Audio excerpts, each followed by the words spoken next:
से लेकर सोनिया गांधी तक तमाम बड़े नेता आए। अखिलेश यादव आए, तेजस्वी यादव आए, शरद पवार यहां पहुंचे, उद्धव ठाकरे आए, जम्मू कश्मीर से फारूक अब्दुल्ला और महबूबा मुफ्ती भी आई। लेकिन विपक्ष के सबसे बड़े चेहरों में से एक ममता बनर्जी दिल्ली नहीं आई, वो बंगाल में ही कैंपेन करती रही। तो वहीं जब पूरा विपक्ष दिल्ली में था, अरविंद केजरीवाल और हेमंत सोरेन के बहाने सरकार के खिलाफ एक आवाज में मोर्चा खोला हुआ था विपक्ष ने। और तब ममता बनर्जी बंगाल में यह बता रही थी कि कांग्रेस और लेफ्ट को वोट देने का मतलब है बीजेपी की मदद करना। और इन सब के बीच प्रधानमंत्री नरेंद्र मोदी मेरठ की ऐतिहासिक जमीन से चुनाव प्रचार की फिर एक बार शुरुआत करते दिखाई दिए।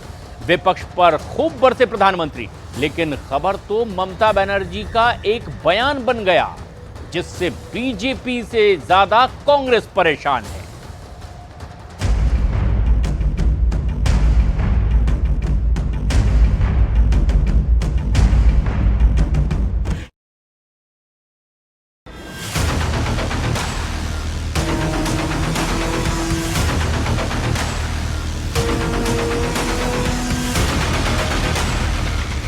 दिखाने के लिए तो कागज पर इंडिया गठबंधन के साथ और चुनाव प्रचार में टारगेट पर बीजेपी, लेकिन तेवर गठबंधन के खिलाफ उतने ही पैने हैं जितने बीजेपी के खिलाफ हैं।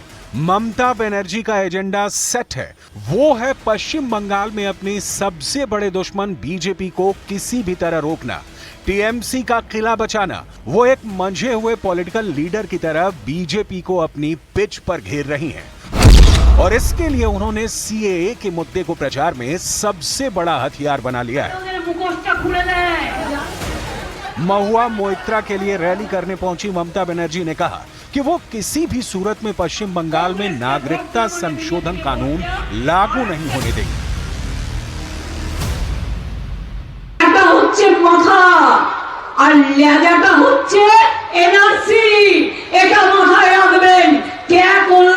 আপনি এনআরসিতে পড়ে যাবেন।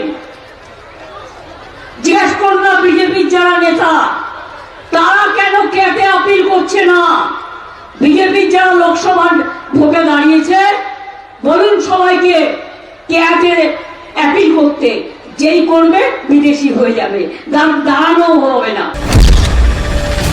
उत्तर प्रदेश की 80 और महाराष्ट्र की 48 लोकसभा सीटों के बाद पश्चिम बंगाल तीसरा सबसे बड़ा राज्य है, जहां 42 सीटों का मुकाबला है। और यहां इंडिया गठबंधन एक दूसरे के खिलाफ लड़ रहा है। एक तरफ ममता बनर्जी है तो दूसरी तरफ कांग्रेस और लेफ्ट का गठबंधन है, और ये सभी बीजेपी के खिलाफ लड़ रहे हैं।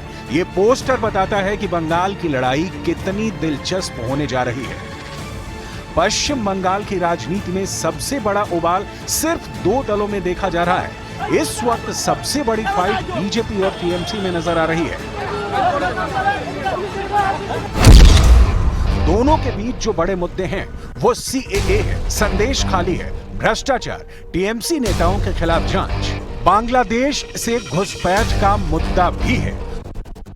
लोकसभा में उत्तर प्रदेश और महाराष्ट्र के बाद तीसरी सबसे बड़ी नुमाइंदगी बंगाल की है। यही वजह है कि बंगाल पर बीजेपी का बड़ा फोकस है। 2024 में ही प्रधानमंत्री नरेंद्र मोदी पश्चिम बंगाल का 3 बार दौरा कर चुके हैं और चौथी बार वो कोच बिहार जा रहे हैं, जहां 4 अप्रैल को वो रैली करेंगे। इससे पहले वो संदेश खाली का जिक्र करके ममता बनर्जी की सरकार पर कई सवाल उठा चुके हैं।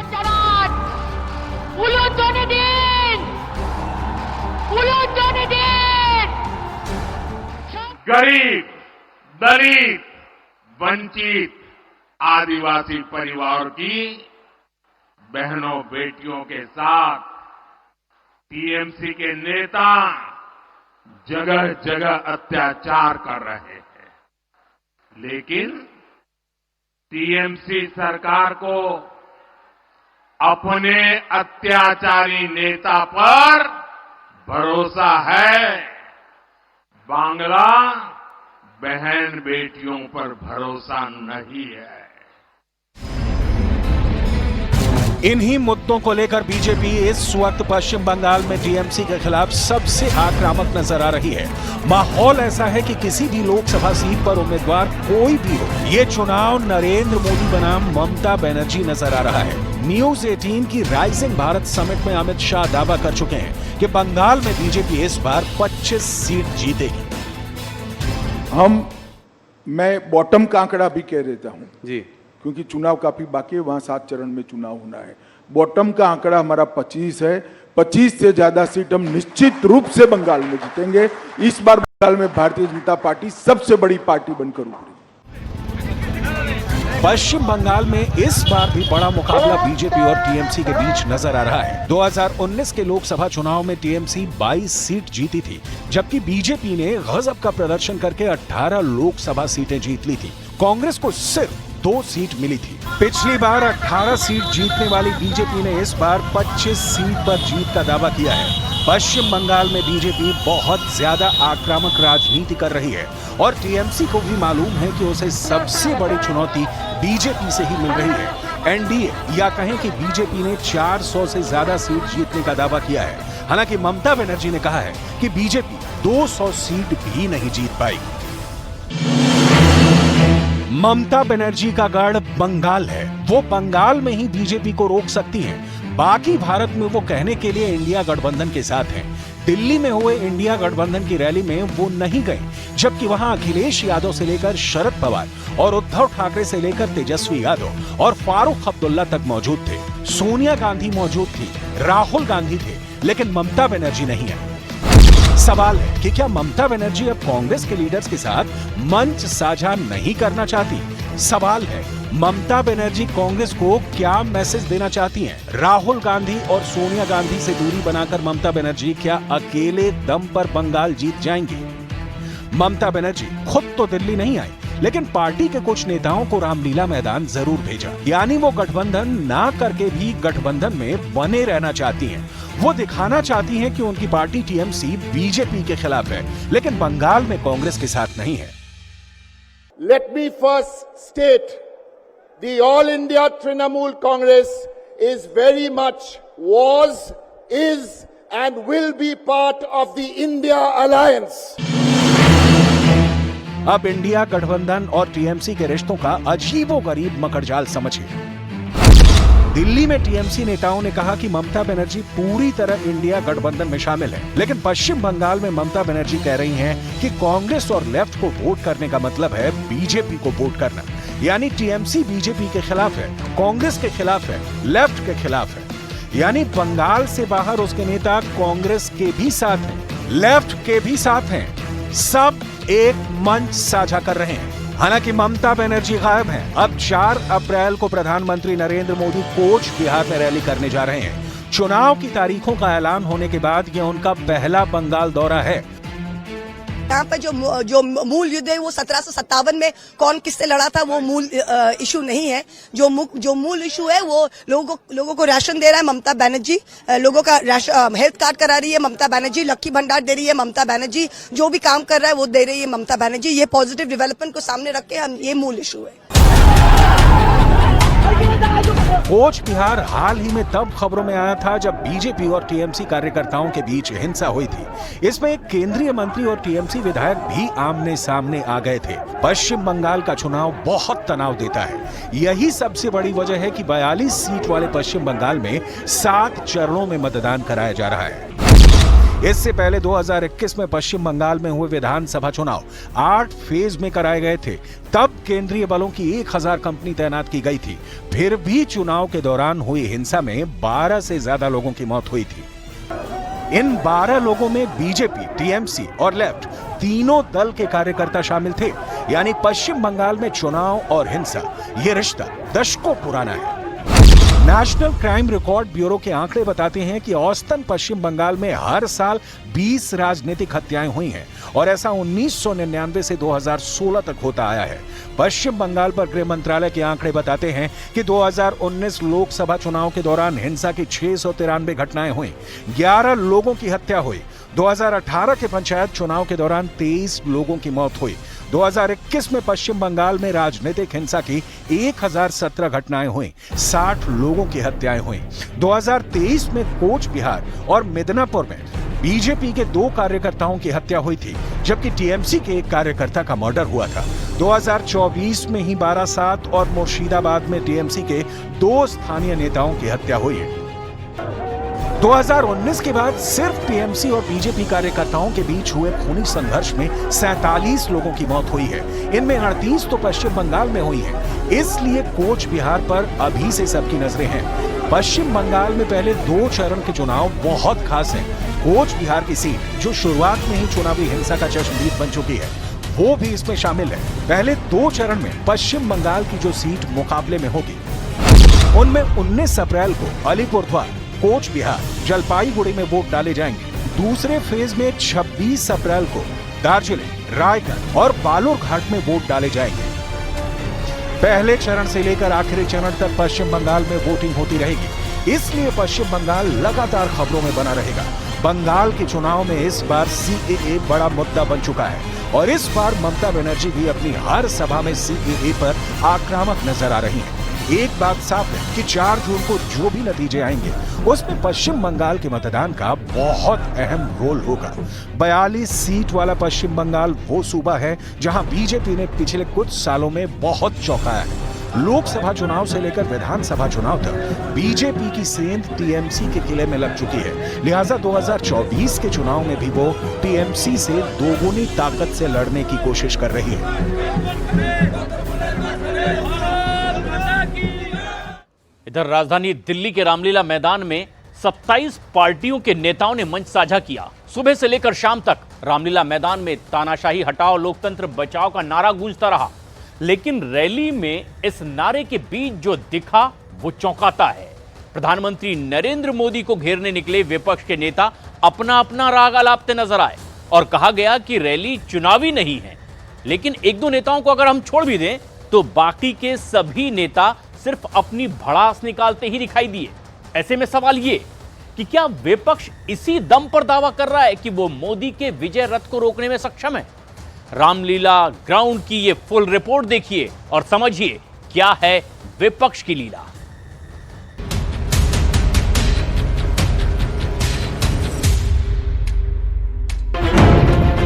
सोनिया गांधी, राहुल गांधी, मल्लिकार्जुन खड़गे, प्रियंका गांधी वाड्रा, शरद पवार, उद्धव ठाकरे, अखिलेश यादव, तेजस्वी यादव, भगवंत मान, फारूक अब्दुल्ला, महबूबा मुफ्ती, सीताराम येचुरी, सुनीता केजरीवाल, कल्पना सोरेन।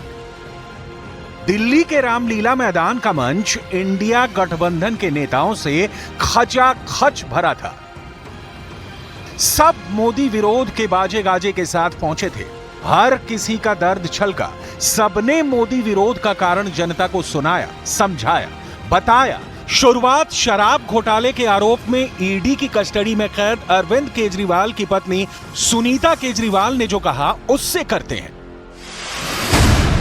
विपक्ष की गठबंधन लीला। केजरीवाल जी को इन्होंने गिरफ्तार कर लिया। आपके केजरीवाल शेर है, शेर। ये ज्यादा दिन तक उनको जेल में नहीं रख पाएंगे। करोड़ों लोगों के दिल में बसते हैं केजरीवाल। जिस बहादुरी और साहस से वो देश के लिए लड़ रहे हैं, कई बार मुझे लगता है कि आजादी की लड़ाई में वो एक फ्रीडम फाइटर थे। रामलीला मैदान से विपक्ष ने यह संदेश देने की कोशिश की है कि तमाम आपसी विवादों के बावजूद वो सब एक साथ हैं। जो भ्रष्टाचार के आरोप में हिरासत में हैं, उनके साथ भी सब एक हैं। जिनके साथ सीट शेयरिंग तय नहीं हो सकी, उनके साथ भी सब एक साथ है। लेकिन बड़ा सवाल यह है कि आखिर लोकसभा चुनाव में विपक्ष की एकजुटता का कितना असर होगा।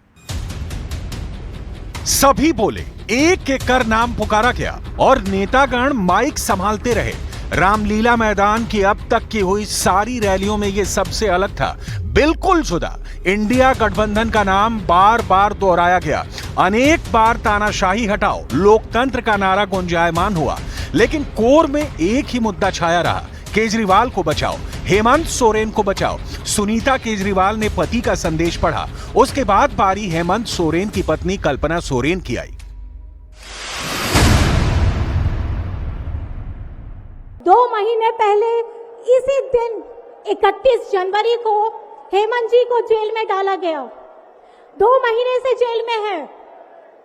अरविंद केजरीवाल जी पिछले 10 दिनों से जेल में हैं। आज तक आरोप साबित नहीं कर पाए हैं कि किस लिए इतने दिनों तक उन्हें रखा गया है। राहुल गांधी ने भी बोला, शरद पवार ने भी बोला, लेकिन इन लोगों ने क्या कहा आगे सुनाएंगे। अभी देखिए रामलीला मैदान की रैली के पीछे का असली मकसद, क्योंकि बार बार मंच से उद्घोष हुआ कि रैली चुनावी नहीं है, लेकिन कोई ऐसा नेता नहीं, कोई ऐसा दल नहीं था जिसने चुनाव की चर्चा नहीं की। इतना ही नहीं, अभी और सुनिए, रैली से पहले कांग्रेस ने ऐलान किया कि व्यक्ति विशेष नहीं, गठबंधन महत्वपूर्ण है। लेकिन सुनीता केजरीवाल ने अरविंद केजरीवाल का जो संदेश बांटा, उसमें 1-2 नहीं 6 गारंटियां थी। ये उस पार्टी की गारंटी है जिसका लोकसभा के 543 मौजूदा सांसदों में से एक भी संसद में नहीं है। और तो और केजरीवाल की यह गारंटी दिल्ली वालों के नाम पर नहीं, संपूर्ण देशवासियों के नाम पर थी। मतलब मंसूबा तो पालना चाहिए, लेकिन ऐसा सुनीता केजरीवाल के मुंह से सुनिए रैली की संपूर्ण दास्तां। यदि आप सब इंडिया गठबंधन को मौका देते हैं, जिम्मेदारी सौंपते हैं, तो हम सब मिलकर ऐसे महान राष्ट्र का निर्माण करेंगे। केवल नाम में इंडिया गठबंधन नहीं है, दिल में इंडिया है, दिल में।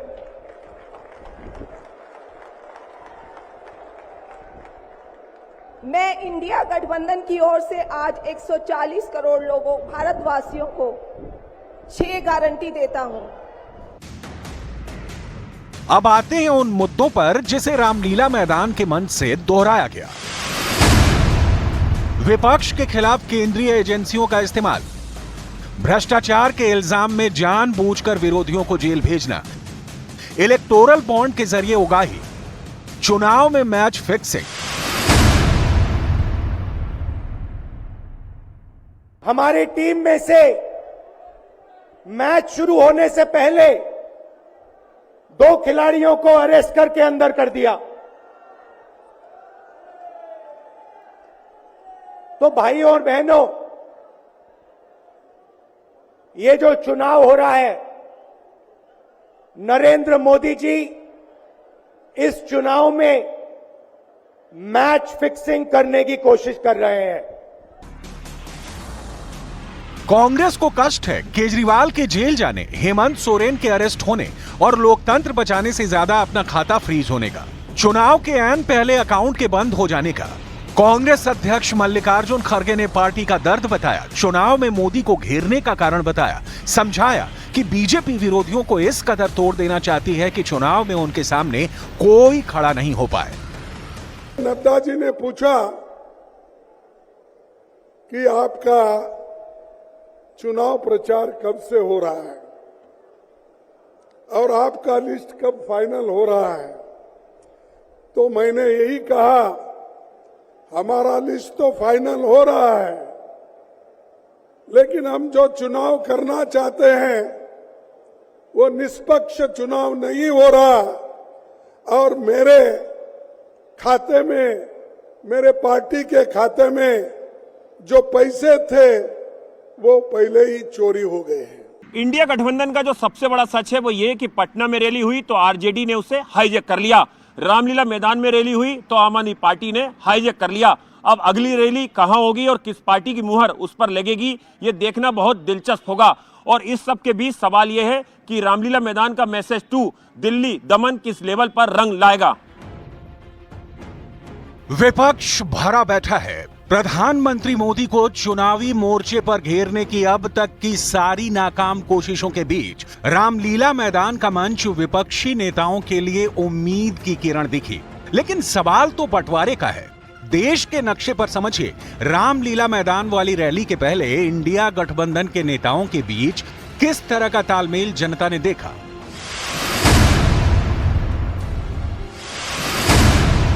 पश्चिम बंगाल। ममता बनर्जी ने रामलीला मैदान में अपने 2 नेताओं को भेजा, लेकिन उसके पहले सूबे की 42 सीटों में से एक भी गठबंधन को देना गंवारा नहीं समझा। बिहार। नीतीश कुमार ने विपक्षी एकता को ऐसी लंगड़ी मारी कि अब तक इंडिया गठबंधन उभरता हुआ नजर नहीं आ रहा। महाराष्ट्र। प्रकाश आंबेडकर ने तो इंडिया गठबंधन से अलग होकर अपनी राह पकड़ ली। उत्तर प्रदेश। यहां सपा के साथ गठबंधन तो हुआ, लेकिन उसके लिए मशक्कत बहुत करनी पड़ी। पंजाब। दिल्ली में तो आम आदमी पार्टी और कांग्रेस ने सीट शेयरिंग कर ली, लेकिन पंजाब में दोनों अपनी अपनी राह चल रही हैं। विपक्ष के पास मुद्दे हैं, लेकिन उसे भुनाने का सियासी दम अब भी नहीं दिख रहा। राष्ट्रीय जनता दल के नेता तेजस्वी यादव के पास रामलीला मैदान में कहने के लिए बहुत कुछ था, लेकिन जो कहा वो सिर्फ प्रधानमंत्री मोदी के खिलाफ। तेजस्वी यादव भी उन नेताओं में आते हैं जिनके खिलाफ जांच चल रही है। सब लोग एकजुट हुए हैं देश के लोकतंत्र, देश के संविधान, देश के भाईचारा को बचाने के लिए। जिस हिसाब से देश में बांटने का काम किया जा रहा है, भाई को भाई से लड़ाया जा रहा है, नफरत की राजनीति की जा रही है, उसलिए हम सब नेता आपकी लड़ाई के लिए हम सब लोग आए हैं। रामलीला मैदान में इंडिया गठबंधन की रैली के ठीक 1 घंटे के बाद मेरठ में प्रधानमंत्री नरेंद्र मोदी की रैली हुई। इस रैली में प्रधानमंत्री नरेंद्र मोदी ने इंडिया गठबंधन पर भ्रष्टाचार के मसले पर जमकर हमला बोला। उनका मैसेज लाउड एंड क्लियर था, नतीजा चाहे जो भी हो, प्रधानमंत्री नरेंद्र मोदी का अभियान रुकेगा नहीं। रामलीला मैदान की रैली में जो पहुंचे या जिन्होंने टीवी पर इसका प्रसारण देखा या रेडियो पर नेताओं की वाणी सुनी, उन्हें याद आ रहा होगा 10 साल पहले प्रधानमंत्री नरेंद्र मोदी ने कहा था, ना खाऊंगा ना खाने दूंगा। और यही बात 10 साल बाद भी पीएम मोदी दोहरा रहे हैं। करप्शन के खिलाफ मोदी रुकेगा नहीं, झुकेगा नहीं। लिहाजा मैसेज साफ है कि जिनके खिलाफ जांच चल रही है वो बख्शे नहीं जाने वाले। प्रियंका गांधी वाड्रा ने वो मांगे पढ़ी जो रामलीला मैदान में रखी गई। प्रियंका गांधी ने वो स्क्रिप्ट पढ़ी जिसे गठबंधन ने तैयार किया है। सत्ता सदैव नहीं रहती, सदैव नहीं रहती सत्ता। सत्ता आती है, जाती है, अहंकार चूर चूर होता है एक दिन। और आज यहां रामलीला मैदान पर खड़े हुए इंडिया गठबंधन की 5 मांगों को पढ़ने से पहले मुझे ये उचित लगा कि मैं ये संदेश एक बार फिर दोहराऊं। रामलीला मैदान से विपक्षी एकता की धार कितनी तेज हुई, ये तो वोट पड़ने का गुणा भाग तय करेगा। 4 जून को रिजल्ट तय करेगा। लेकिन बीजेपी ने जो जवाब दिया है उसे सुनिए। वास्तविकता में जिस रैली को इन्होंने लोकतंत्र बचाओ रैली कहा है, वास्तविकता में वो परिवार बचाओ और भ्रष्टाचार छुपाओ रैली है। मैं पुनः कह रहा हूं, यह तथाकथित लोकतंत्र बचाओ रैली वास्तविकता में परिवार बचाओ भ्रष्टाचार छुपाओ रैली है, क्योंकि सभी भ्रष्टाचारी एक दूसरे का साथ देते हुए भ्रष्टाचार के भाईचारे में एक साथ हैं। 2024 के समर का शंखनाद सुपर संडे को तो हो गया, लेकिन किसके कितने मुद्दों के कितने तेज हथियार हैं, किसके पास वोटरों को बूथ तक लाने की कितनी क्षमता है, सब कुछ इसी पर निर्भर करता है। क्योंकि 400 पार की चर्चा छोड़ भी दीजिए तो मोदी की सरकार तीसरी बार बनती है तो अभी कई ऐसे विपक्षी नेता हैं जिनके दामन पर दाग है। उनका जेल जाना तय समझिए, क्योंकि खुद मोदी कह रहे हैं कि झुकेगा नहीं। पीएम मोदी ने लगातार तीसरी बार चुनाव प्रचार के आगाज के लिए मेरठ की जमीन को चुना और इसकी वजह है जाट लैंड में क्लीन स्वीप करना। मोदी ने पश्चिमी उत्तर प्रदेश में विपक्ष के खिलाफ करप्शन के आरोप लगाए और बड़े से बड़े नाम के खिलाफ भी एक्शन का ऐलान कर दिया। देखिए कि मोदी ने आखिर ये क्यों कहा कि ये मोदी है, झुकेगा नहीं।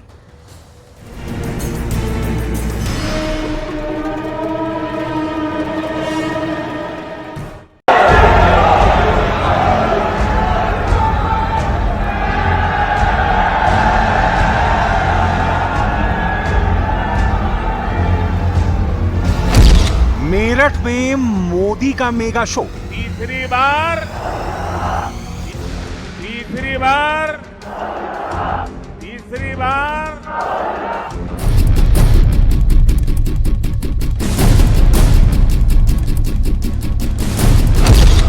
मोदी ने दिखाया 10 साल का रिपोर्ट कार्ड। भारत को दुनिया की तीसरी सबसे बड़ी आर्थिक महाशक्ति बनाएगा।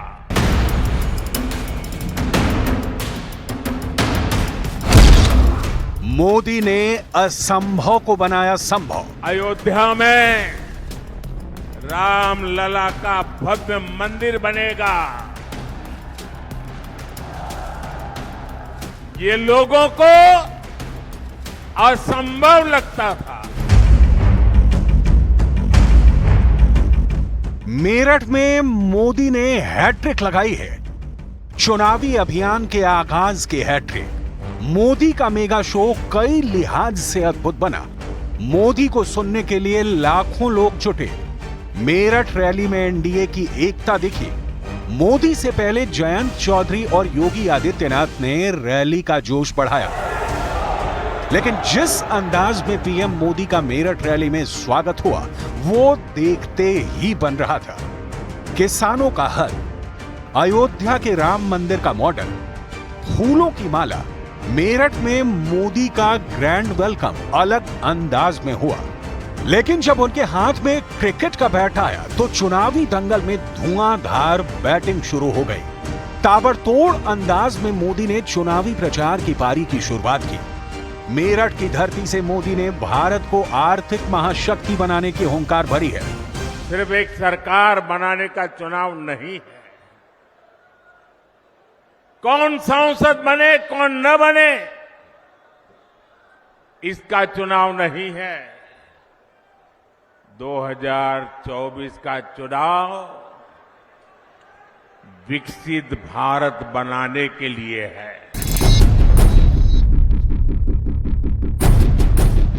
मोदी ने चुनाव प्रचार के औपचारिक शुरुआत में 10 साल की उपलब्धियों का जिक्र किया। मोदी की गारंटी की गूंज मेरठ रैली में भी गूंजती रही।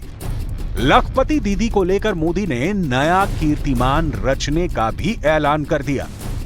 जिसको किसी ने नहीं पूछा उसको मोदी ने पूजा है।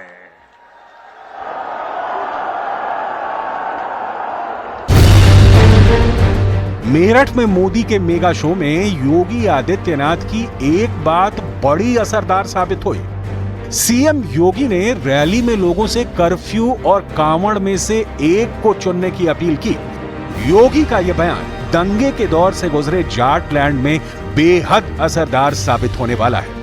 यह क्षेत्र इस बात का गवाह है। समाजवादी पार्टी और कांग्रेस की सरकारों के समय इस क्षेत्र ने उनकी दंगा पॉलिसी को झेला है।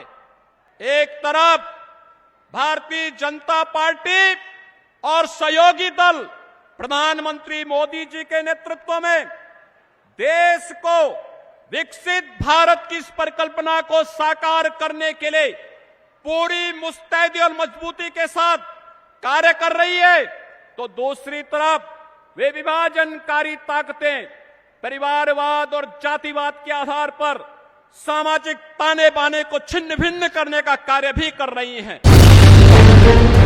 मेरठ में मोदी के मेगा शो से पहले दिल्ली में जुटे इंडिया अलायंस ने भी शक्ति प्रदर्शन किया था। दिल्ली के रामलीला मैदान में विपक्ष के निशाने पर सिर्फ मोदी थे। 28 दलों के दिग्गज नेताओं ने बारी बारी से मोदी के खिलाफ हल्ला बोला। राहुल गांधी हो या अखिलेश या फिर तेजस्वी यादव, एक जैसा राग अलापते रहे, मोदी सरकार की कमियां गिनाते रहे। लोकसभा का चुनाव है, अंपायर किसने चुने? नरेंद्र मोदी ने। हमारी टीम में से मैच शुरू होने से पहले 2 खिलाड़ियों को अरेस्ट करके अंदर कर दिया। तो भाइयों और बहनों, ये जो चुनाव हो रहा है, नरेंद्र मोदी जी इस चुनाव में मैच फिक्सिंग करने की कोशिश कर रहे हैं। तो इस मैदान से ये ऐलान होने जा रहा है कि हुक्मरान जो दिल्ली में बैठे हैं वो अब ज्यादा दिन रुकने वाले नहीं हैं।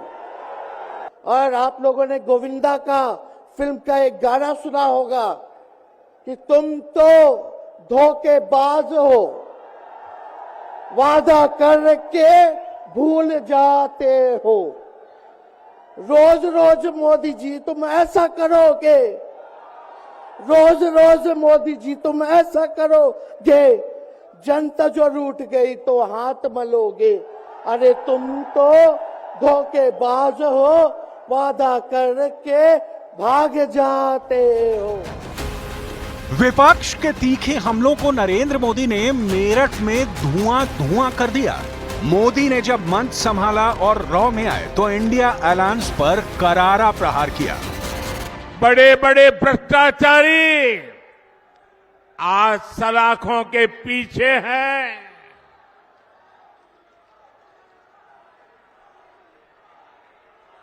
सुप्रीम कोर्ट तक जमानत नहीं मिल रही है। दिल्ली से महज 100 किलोमीटर दूर मेरठ में मोदी गरज रहे थे। विपक्ष के एक एक सवाल पर जवाब दे रहे थे। मोदी ने मेरठ को ही चुनावी प्रचार के आगाज के लिए क्यों चुना? क्या है मेरठ का मोदी से अजब कनेक्शन? इसे भी अब जानिए। मेरठ से चुनावी आगाज मोदी के लिए लकी है। पहली बार प्रधानमंत्री पद का उम्मीदवार चुने जाने के बाद से मोदी ने मेरठ से ही चुनावी प्रचार शुरू किया था। 2014 के चुनाव में प्रधानमंत्री का चेहरा बनने के बाद नरेंद्र मोदी ने पहली रैली मेरठ में ही की थी। इसके अलावा 2019 के चुनाव में भी प्रधानमंत्री मोदी ने मेरठ से ही शंखनाद किया। 2024 में क्रांति की जमीन से ही मोदी ने चुनाव का अद्भुत माहौल बना दिया। मेरठ की इस धरती के साथ ही मेरा कुछ अलग ही रिश्ता है। 2014 में और 2019 में मैंने अपने चुनाव अभियान की शुरुआत यही मेरठ से की थी। एक बार फिर से 400 पार इसी मिशन के लिए बीजेपी चाहती है कि पश्चिमी उत्तर प्रदेश की सभी 14 सीटों को जीता जाए। यही कारण है कि बीजेपी जयंत चौधरी को साथ लेकर चल रही है, क्योंकि ये सब जानते हैं कि जाट वोटर्स का पश्चिमी उत्तर प्रदेश में कितना दबदबा रहा है। 18% दबदबा जो है जाट वोटर्स का रहा है, इतनी उनकी आबादी है। इसीलिए बीजेपी चाहती है कि जाट वोटर्स एक मुश्त एनडीए को मिले। मेरठ, मुजफ्फरनगर, आगरा, मथुरा और बागपत जैसे जिलों को जाट लैंड भी कहा जाता है, क्योंकि जाट यहाँ पर बड़ी तादाद में हैं। पश्चिमी यूपी में करीब 18% जाट हैं और 120 सीटों पर इनका असर है। 45 से 50 सीटों पर तो जाट सीधा जीत हार तय करते हैं। पश्चिमी उत्तर प्रदेश के 11 जिलों में जाट निर्णायक भूमिका में है। पश्चिमी उत्तर प्रदेश में लगातार अपनी बड़ी ताकत और बड़ी हैसियत रखने वाले जयंत चौधरी ने 2009 में बीजेपी के साथ गठबंधन किया था और 5 सीटें उन्होंने जीती थी। लेकिन 2014 और 2019 में मोदी की आंधी के सामने उनकी एक न चली और वह अपनी जमीन तक बचाने में कामयाब नहीं हुए। अब 2024 में जयंत चौधरी ने एक बार फिर बीजेपी के साथ गठबंधन किया है। जब हमारे छोटे भाई जयंत चौधरी संसद में चौधरी चरण सिंह जी के भारत रत्न के सम्मान को लेकर के बोलने के लिए खड़े हुए तो उनकी आवाज को रोकने की कोशिश की गई। भाई जयंत चौधरी को अपमानित करने का प्रयास किया गया। जयंत चौधरी के लिए महागठबंधन सियासी संजीवनी की तरह है, तो बीजेपी के लिए भी ये कम फायदे का सौदा नहीं है। 2019 में सहारनपुर और मुरादाबाद हारी थी बीजेपी। वेस्ट यूपी में लोकसभा की कुल 27 सीटें मानी जाती हैं। इनमें से मेरठ, सहारनपुर, मुरादाबाद मंडल की 14 सीटों पर जाटों का वोट ही जीत और हार तय करता है। इन सीटों पर जयंत चौधरी की पार्टी आरएलडी निर्णायक भूमिका निभाती रही है।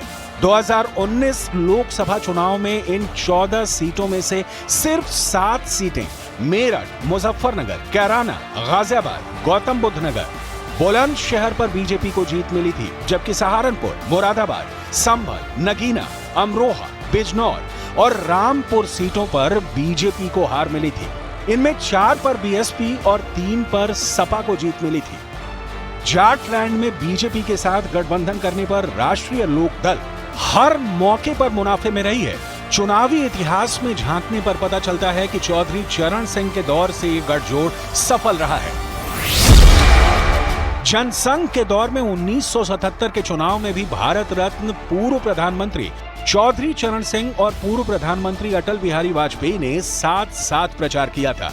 दोबारा 2002 का चुनाव बीजेपी और आरएलडी ने मिलकर लड़ा था। उस समय आरएलडी 14 सीटें जीती थी।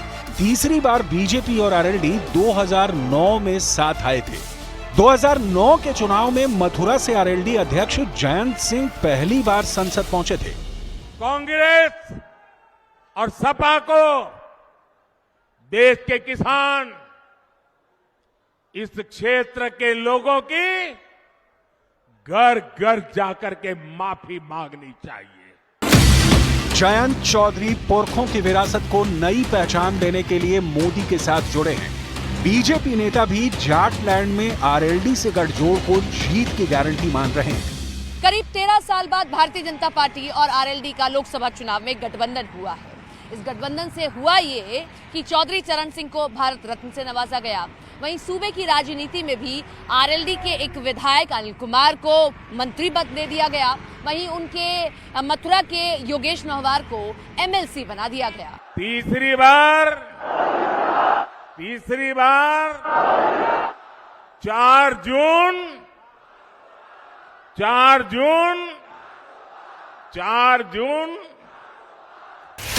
ये तो अकाट्य सत्य है कि मोदी के मुकाबले में फिलहाल कोई नहीं। ना उनके जैसी रणनीति किसी के पास है, ना उनके जैसे ओजस्वी विचार किसी के पास है, ना ही मोदी जैसी दूरदृष्टि किसी के पास है। चुनावी मैदान में मोदी अकेले सब पर भारी पड़ते हैं। विरोधी गठबंधन कितना ही भारी भरकम क्यों ना हो, नेताओं और पार्टियों की कतार कितनी ही बड़ी क्यों ना हो, मोदी के बरक्स सबका कद खुद ब खुद घट जाता है, क्योंकि मोदी की मेहनत दिखती है, रंग लाती है, जनता को भाती है। मोदी लोगों के दिलों में इतनी गहरी छाप छोड़ते हैं कि वोटर को उनकी छवि ही ईवीएम के बटन में नजर आती है। 24 का चुनाव मोदी में है। इस मोदी लहर की कार किसी के पास नहीं है। ये चीन बहुत डरपोक निकला। पाकिस्तान के अंदर ऐसा आत्मघाती हमला हुआ कि पाकिस्तान में काम करने के लिए चीन से आए कर्मचारी वहां से भाग खड़े हुए और अब इसी बहाने पूरे पाकिस्तान पर कब्जा करने की चाल भी शी जिनपिंग ने चल दी है। और हालात ऐसे हो गए हैं कि पाकिस्तान की सेना के अब हाथ पांव फूले हुए हैं।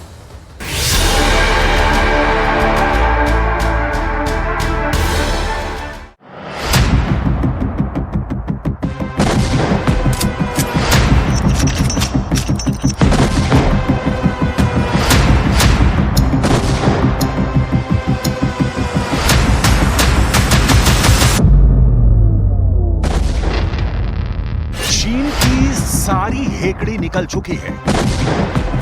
पाकिस्तान से सीपैक निकालने के चक्कर में चीन ने अपना बैंड बजवा लिया है। जो खबरें आ रही हैं उससे चीन की पूरी दुनिया में हंसी उड़ रही है।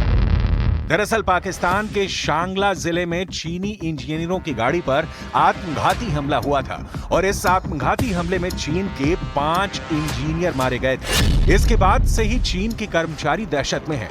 बड़ी संख्या में चीन के कर्मचारियों ने अपने अफसरों से कह दिया है कि अब वो पाकिस्तान में काम नहीं कर सकते। इसके बाद चीन ने खैबर पख्तूनख्वा में 3 बांध परियोजनाओं का काम बंद कर दिया है। साथ ही वो अपने 1500 नागरिकों को वहां से निकाल रहा है। पाकिस्तान के अधिकारियों को इस बारे में सूचना दे दी गई है। बड़ी बड़ी डींगे हाँकने वाला चीन हिम्मत हार चुका है।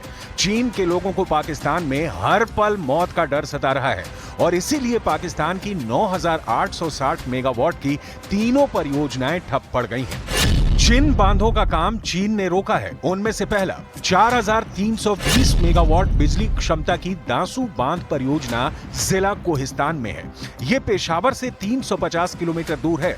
मारे गए चाइनीज इंजीनियर इसी साइट के थे। वहां 741 चाइनीज और 6000 स्थानीय कर्मचारी हैं। इन चाइनीज नागरिकों को बाहर निकाला जा रहा है। 2 और ऐसे बांध प्रोजेक्ट भी हैं जहां से चाइनीज नागरिक काम छोड़कर भाग रहे हैं। मोहम्मद बांध प्रोजेक्ट स्वात नदी पर है और इसी साल पूरा किया जाना है। इससे 744 मेगावाट पन बिजली पैदा होगी और इनमें 250 चाइनीज कर्मचारी काम कर रहे थे जो अब चीन भागना चाहते हैं। इसी तरह दासू बांध साल 2025 में पूरा होना है, लेकिन यहाँ पर अब चाइनीज नागरिक काम करना नहीं चाहते। इसी तरह पाकिस्तान की डायमर बादशाह बांध प्रोजेक्ट की क्षमता 4800 मेगावाट तक है और यहाँ 500 चीनी कर्मचारी हैं। लेकिन ये सब अब पाकिस्तान के ज़हनुम में एक सेकंड भी नहीं बिताना चाहते। अब शी जिनपिंग ने पाकिस्तान के अंदर मौजूद आतंकियों से निपटने के लिए एक नया तरीका आजमाने का फैसला किया है। दरअसल पाकिस्तान के प्रधानमंत्री शहबाज शरीफ को चीन के राष्ट्रपति शी जिनपिंग ने डायरेक्ट मैसेज दे दिया है और ये मैसेज ये है कि पाकिस्तान में चीन की फौज तैनात होगी। वजह यह है कि पाकिस्तान चीन के नागरिकों को सुरक्षा देने में फेल हो चुका है। 26 मार्च को पाकिस्तान के खैबर पख्तूनख्वा में एक आतंकवादी हमले में 5 चीनी नागरिकों की मौत हो गई थी। यह हमला चीनी नागरिकों के काफिले पर हुआ।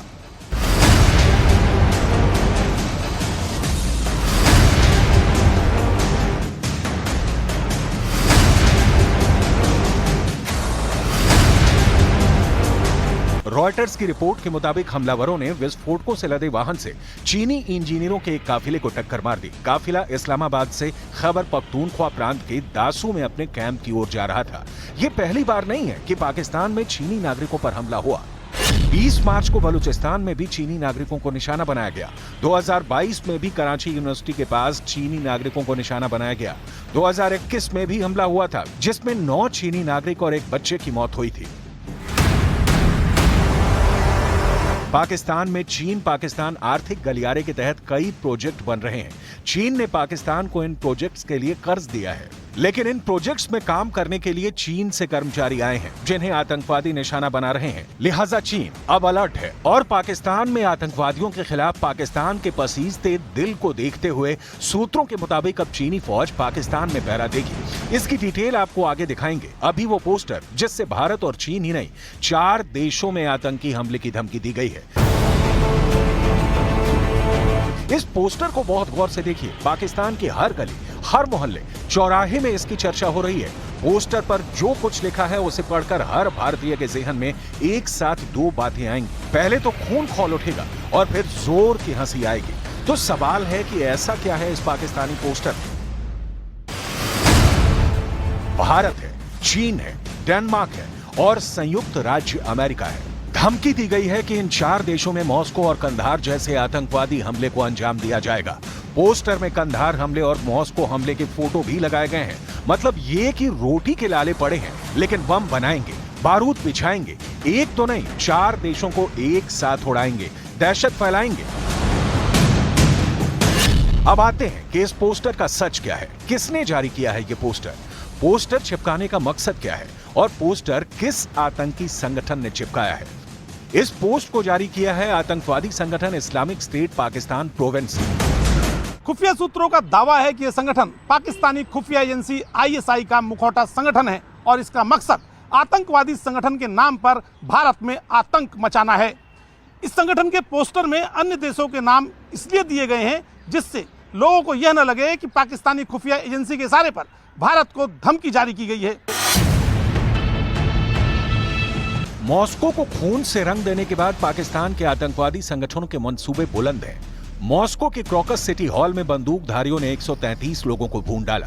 140 से ज्यादा लोग घायल हो गए। पूरा रूस थर्रा गया। इस आतंकवादी हमले की जिम्मेदारी ली आईसिस के ब्रांच ISIS KP यानी खुरासान ब्रांच ने। ये खुरासान ब्रांच तहरीके तालिबान पाकिस्तान की टूट के बाद ही अस्तित्व में आया था। मॉस्को हमले के बाद भी इंटरनेट पर ऐसी खबरें दिखी जिसमें पाकिस्तान के आतंकी संगठनों के इस क्रूर हमले में हाथ होने का दावा किया गया। यहाँ तक कहा गया कि हो सकता है कि मॉस्को में खून की होली खेलने वाले आतंकियों का कनेक्शन पाकिस्तान से हो सकता है। हो सकता है कि इन आतंकियों को पाकिस्तान में ट्रेनिंग मिली हो। मॉस्को में इस कायराना वारदात के बाद ये पोस्ट जारी किया गया।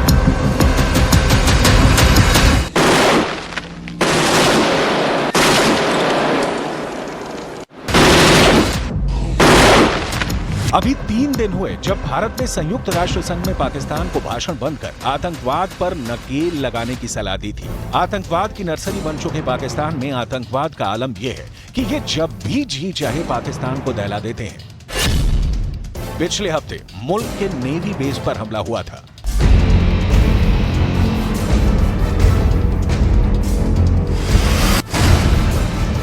उससे पहले खैबर पख्तूनख्वा में आतंकी हमला हुआ।